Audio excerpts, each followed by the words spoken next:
بسم الله والصلاة والسلام على رسول الله. إن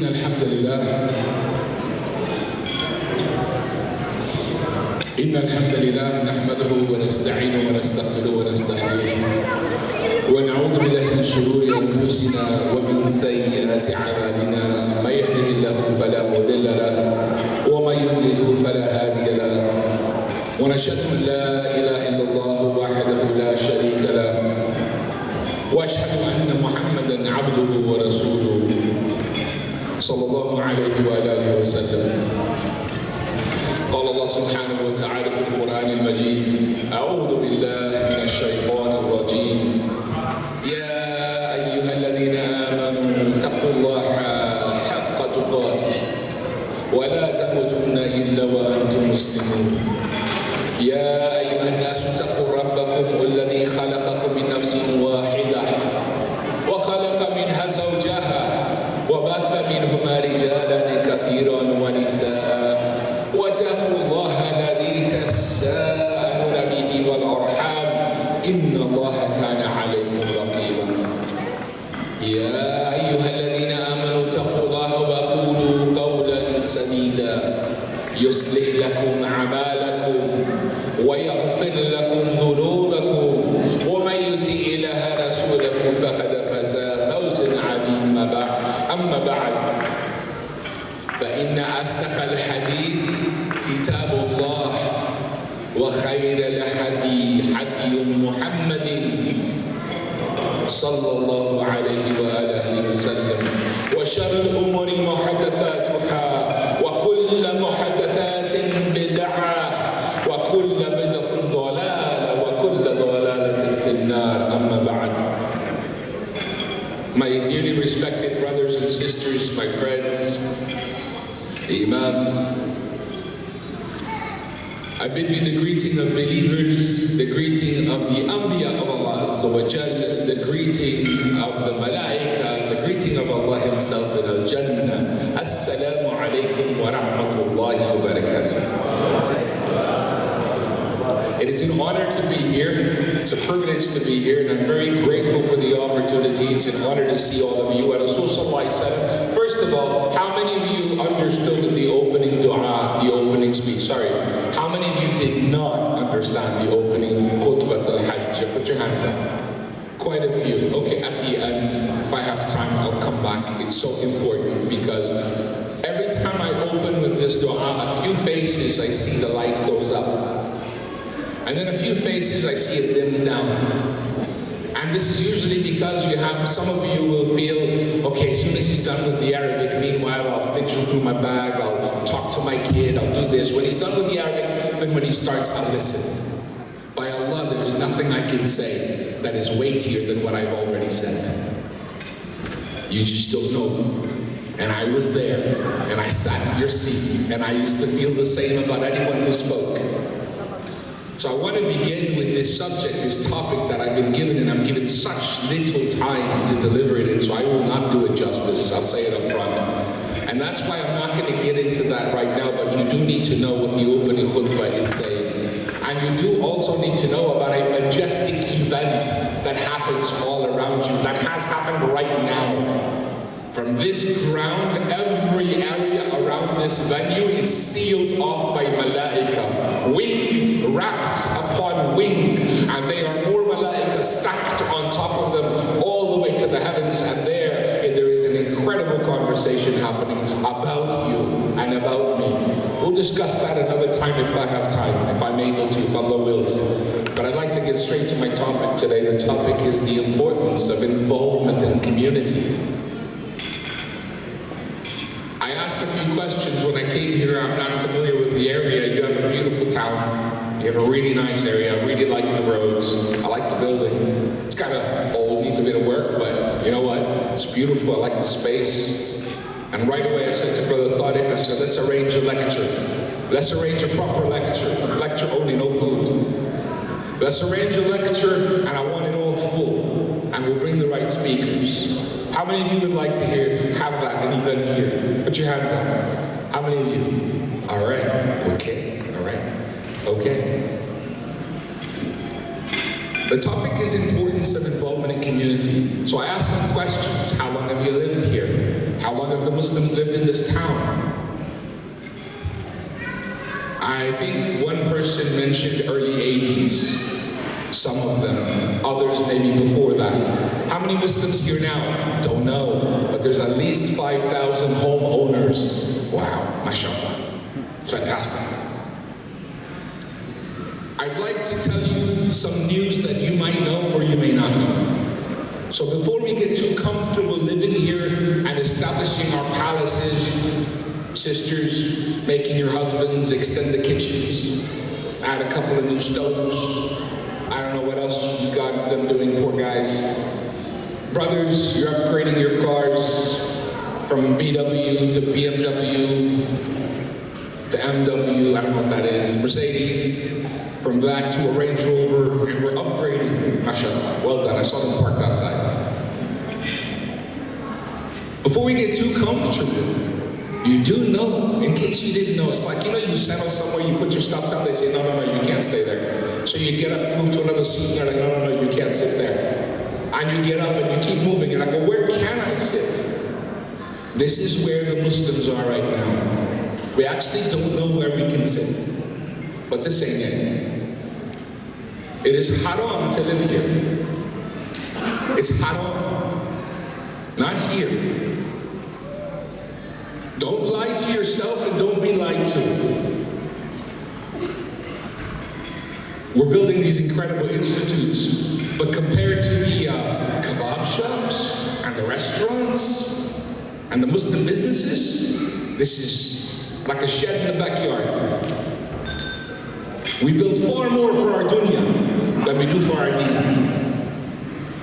This is just the beginning. Just the beginning. So I want to share with you a way you can succeed, grow, expand your kitchens, do more in the house, buy a bigger house. It doesn't matter.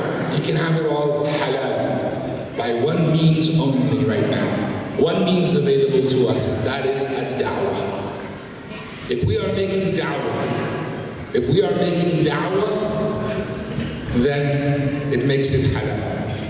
It makes it okay to stay here. As Rasul Sallallahu Alaihi Wasallam said, whoever lives amongst the mushrikeen, dies amongst the mushrikeen, I am free from him. But what makes it halal to be here is da'wah, calling people to Islam. Now before I get to how many of you actually make da'wah, I'm going to ask you each table to tell me about your experiences, how much da'wah each table makes. I'm going to ask you, what involvement have you got? How many classrooms you do? How many halaqas you hold in your houses? How much Quran you've memorized? How many times a week you sit with the family and discuss the Quran? How many times have you read the Quran in English? A language you understand, beginning to end, cover to cover. I'm going to ask you all these questions in a few minutes, if Allah permits and I have time. And you're hoping I don't, I know.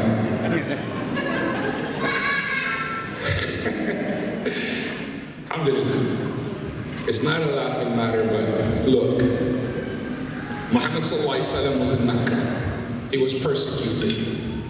And he had to leave, otherwise he wouldn't have. The Muslims had to leave. So when they left Mecca, and they went, many of them went to Abyssinia, they longed to come back. They longed to come back. And many of our grandparents that migrated longed to go back one day, thinking, a few years, a bit of money, I'll go back. And here we are.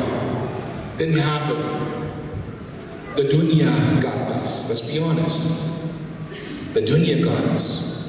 But really it should have been the da'wah. For some it is the da'wah. For me, I want to stay, I want to drill my roots into the earth, and I tell my children, as soon as you're old enough, get the heck out of here. Unless you're going to be involved in da'wah heavily. Unless you're involved in it, you want to save your skin from the fire. So Rasul Sallallahu Alaihi Wasallam overnight was blessed with the city of Yathrib. And he was told he is moving to Yathrib, to a nearby city. But before he went, in the Pledge of Aqaba, the first year, he sent Mus'ab ibn Umair and a few Sahaba to Yathrib. He said, go, we're going to live there. He didn't come there, build his restaurants, build his business, build his comfortable lifestyle, and then say, now I will make da'wah. He He sent Mus'ab first. He said, establish our institute, establish our ta'aleem, enable us to teach, enable us to penetrate the hearts of people. And 1 year later exactly, they were getting ready to migrate, to make the big hijrah. It's such a massive event. Most people, if I ask you some fiqh questions, you won't even know. Why? Because you don't study. Our children don't study. This is the basics. If I go into the stories of Muhajirun, how many things could you actually answer? How much do you know? It was such a devastatingly massive event that they are called Al-Muhajirun ever since then. And the rest of Islam is on the other side, called the Al-Ansar, because they had to sacrifice half of everything. And then beyond them are just Al-Muslimin. Nobody ever was given such a title again, except one. And I will tell you what that is towards the end. So he sent Mus'ab ibn Umayr. 1 year later, before they're making their hijrah, Mus'ab comes back. What does he say? Ya Rasulullah, let's go to your city, the city of the prophets. They sang the song, Tala'al Badru Alayna, with open hearts. Min Thani, come in. This is your place, the place of Hidayah, Huda. This is the place of the Prophet. This is your home. This is where guidance is now. The man who has brought Hidayah to us.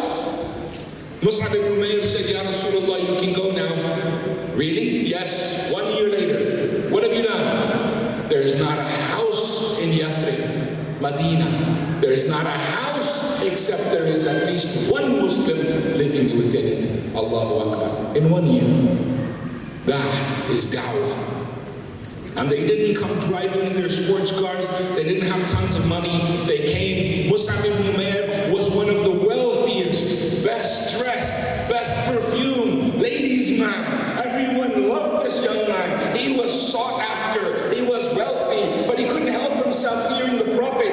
This kind of makes sense though. But everyone loves me. But this makes sense. The deen makes sense. Allah makes sense. But everyone loves me.